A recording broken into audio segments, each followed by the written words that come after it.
let us talk about Al-Mujib, the one who answers all supplications.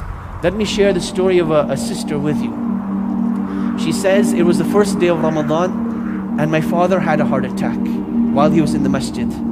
So they take him to the hospital. I hurried to the hospital and I'm looking at my father. And I see this beautiful old man, the man that took care of me when I was young, the man that changed my diapers, the man that took me to school, the man that tried his best to grant me every single thing that I desire. And I realized what a terrible daughter I was to him at that day.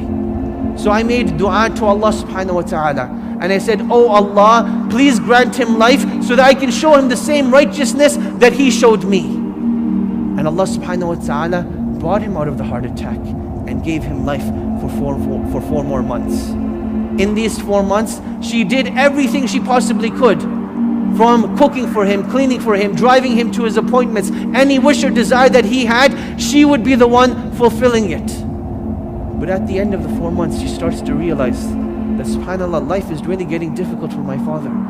He can't go to the bathroom on his own. He can't breathe on his own. And while it's great to have him around the house, it's unjust of me to want him to keep being alive but be suffering at the same time. So she makes dua to Allah subhanahu wa ta'ala that, oh Allah, please do not let him leave this world except in a state of obedience to you. So the day of Jummah comes 4 months later. He goes out for Salatul Jummah. He comes home with his friends and his family, and it's as if he's perfectly fine, perfectly healthy, nothing is wrong at all.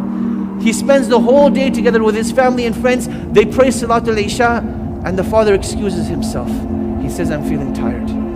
So the youngest daughter, she takes him upstairs. And not even 5 minutes go by, but she starts shouting, everyone come upstairs, everyone come upstairs. So everyone goes upstairs. And you can imagine as if you're walking into that room, and it is your own father, that his spirit is leaving his body. His eyes are gazing up towards the skies and his spirit is leaving. And as that is happening, he's saying, Inna lillahi wa inna ilayhi raji'un. Inna lillahi wa inna ilayhi raji'un. Inna lillahi wa inna ilayhi raji'un. And those are the words that he dies with. Allah will be with you. Allah will make you strong.